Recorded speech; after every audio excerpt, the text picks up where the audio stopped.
आयत करीमा के मजमून का निचोड़ कि फरमा दो अल्लाह के हुक्म को मानो। कौन सा हुक्म? अभी जो तुम सुन रहे हो, अभी सुन चुके हो कि खुदा की मोहब्बत लेने के लिए उसके महबूब की इत्तिबा करो, इस हुक्म को मानो। और वर रसूल,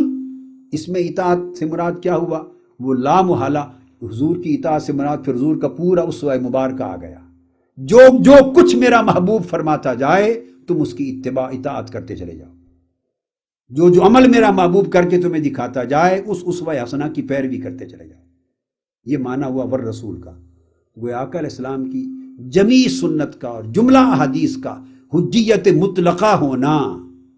इन्हीं दो आयतों से एस्टेब्लिश हुआ। जहाँ और 100 से ज़ायद मुकामात हैं कुरान मजीद में इस मजमून के, जो मुख्तलिफ अल्फाज के साथ वाज़े हुए, वो 100 से ज़ायद मुकामात हैं। तो ये मजमून बड़ा लतीफ़ और निराला है। अब ये चूँकि इशारा दे दिया गया इस दो आयतों में कि सारा मजमून जो मरकज़ी मजमून है दोनों आयतों का वो हुजूर अलैहिस्सलाम की इत्तिबा है, हुजूर की सुन्नत की हुज्जियत है, आका अलैहिस्सलाम की पैरवी और ग़ुलामी है, चूँकि वो मरकज़ी मजमून है। इसलिए मैं अर्ज़ कर रहा हूँ कि फ़इन तवल्लौ, अल्लाह पाक ने फरमाया कि फिर अगर तुमने रूगर्दानी की, किससे? जिस बात पे अभी ज़ोर दिया गया है, रसूल की इत्तिबा से, क्योंकि रसूल की इत्तिबा ही अल्लाह का हुक्म है। तो अब रूगर्दानी में दोनों इताअतों की रूगर्दानी खुद ब खुद आ गई, अल्लाह के हुक्म से और नबी अकरम सल्लल्लाहु अलैहि वसल्लम की सुन्नत और आपके उसवा मुबारका से, क्योंकि हुक्म इलाही भी सुन्नत रसूल और उसवा रसूल की इत्तिबा है। तो फिर तुम काफिर हो जाओगे अगर तुमने इनकार कर दिया, मुखालफत कर दी, तो अल्लाह पाक रद्द कर देता है काफिरों को। ये इन दो आयात का बाहमी रब्त और इसकी तफसीर है। अब इस पर चंद अइम्मा तफसीर को स्टडी करते हैं, मगर सिर्फ उनको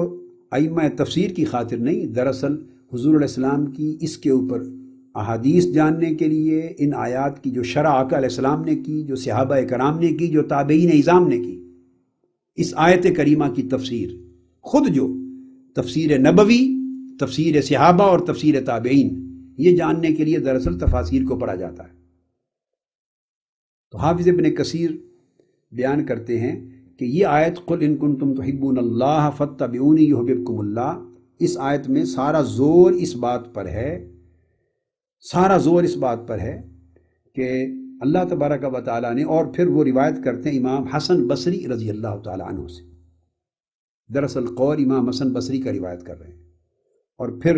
उन्होंने यहाँ जिक्र नहीं किया, लेकिन मैं वैसे अर्ज़ कर रहा हूँ सामीन के लिए कि इमाम हसन बसरी की ये रिवायत, फिर इमाम इब्न जरीर तबरी ने रिवायत की है, इमाम इब्न अबी हातिम ने भी रिवायत की, मगर इमाम इब्न जरीर तबरी ने, और हाफिज़ इब्न कसीर ने भी, अजीम उश्शान ताबी इमाम हसन बसरी रज़ी अल्लाह तआला अन्हु, और उनके अलावा भी कई जलीलुल क़द्र ताबईन और तबा ताबईन से ये मरवी।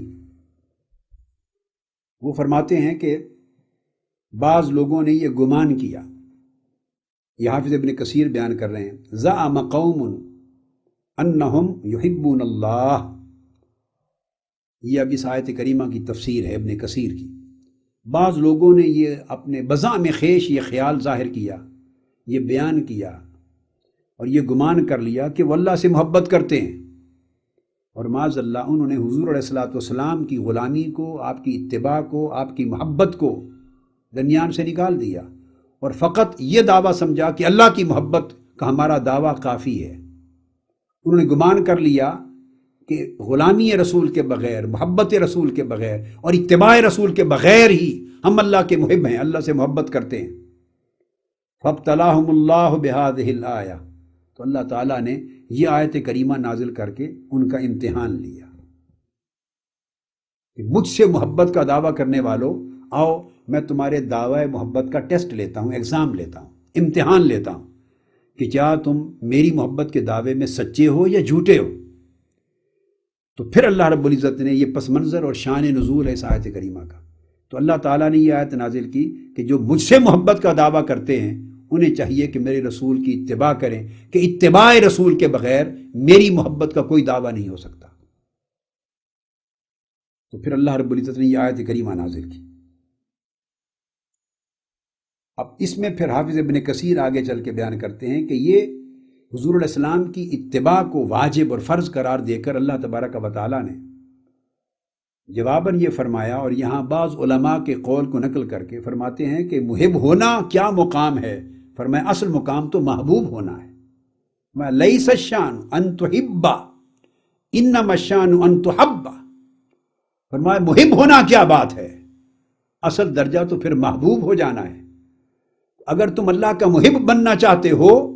تو حضور علیہ السلام کی اتباع کو لازم کر لو، تو اتباع رسول کے تصدق اور توسل سے اللہ تمہیں اپنا محب ہی نہیں بلکہ محبوب بنا لے گا۔ یہ حافظ ابن کثیر نے کوٹ کیا، اور کوٹ کر کے آگے بیان کرتے ہیں کہ یہ سارے ثمرات اور نتائج کہ اللہ کا محب بھی بن جاؤ گے، اس سے بڑھ کر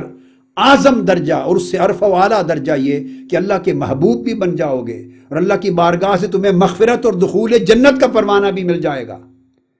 یہ سب کچھ کیوں ہوگا؟ حافظ ابن کثیر کہتے ہیں اے بِاتِّبَاعِكُمْ لِلرسول، یہ صرف رسول اکرم صلی اللہ علیہ وسلم کی اتباع کے تصدق سے ہوگا۔ اور وہ کہتے ہیں کہ ھذا کلہ ببرکۃ سفارتہ، یہ ساری رحمتیں، یہ اللہ کے سارے انعامات، اللہ کے سارے فضل و کرم، یہ سارے ثمرات اور نتائج جو تمہیں مل رہے ہیں، اللہ کی محبیت کی شکل میں، اللہ کی محبوبیت کی شکل میں، اللہ کی مغفرت کی شکل میں، دخول جنت کی شکل میں، اور رحمت الہیہ کی شکل میں، یہ سارے انعامات وہ کہتے ہیں کہ یہ ساری برکت ہے آقا علیہ السلام کی سفارت اور رسالت کی، وسیلہ ہے حضور علیہ الصلوۃ والسلام کا۔ اس کے بعد حافظ ابن کثیر آگے بیان کرتے ہیں ثم قال آمرا لکل احد من خاص و عام، پھر ہر خاص و عام کو اللہ تبارک و تعالیٰ نے حکم دیتے ہوئے فرمایا، اگلی آیت قل اطیعوا اللہ والرسول فإن تولوا، تو حضور علیہ الصلوۃ والسلام کی اتباع کو مرکزی حیثیت دے کر کہ یہ سارے انعامات، یہ تمام فیوزات، یہ تمام نتائج اور ثمرات اور یہ تمام برکات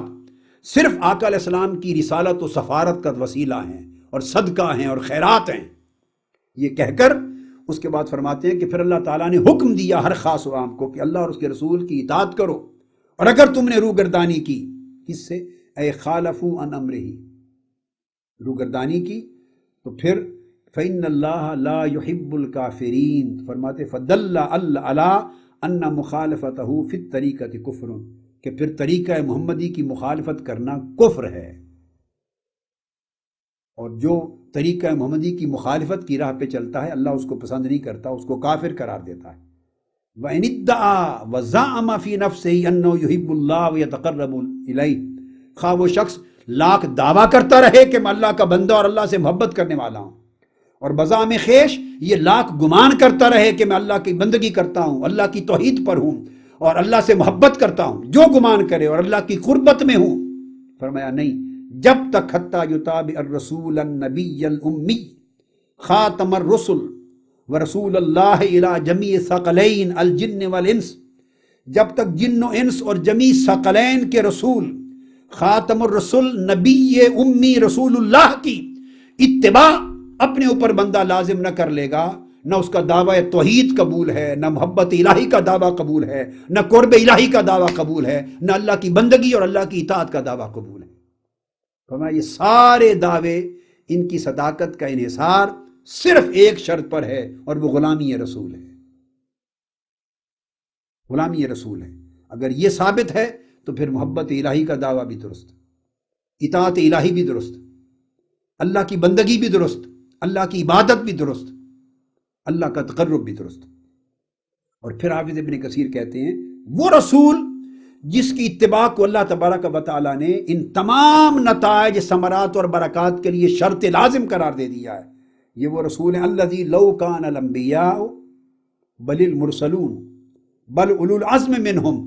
وہ فرماتے ہیں کہ تم تو امت ہو، اے لوگو، اے جن و انس، تم تو امت محمدی ہو صلی اللہ علیہ وآلہ وسلم، تمہارا درجہ تو امت کا ہے، تم کیا سوچتے ہو کہ حضور کی اتباع کا درجہ اور اہمیت کیا ہے، معاذ اللہ، یا کیا نہیں۔ وہ لکھتے ہیں کہ اگر انبیاء ہوتے جو پہلے آ چکے، بلکہ رسول ہوتے 313 جو پہلے آ چکے، نوح علیہ السلام سے لے کر سیدنا عیسیٰ علیہ السلام تک،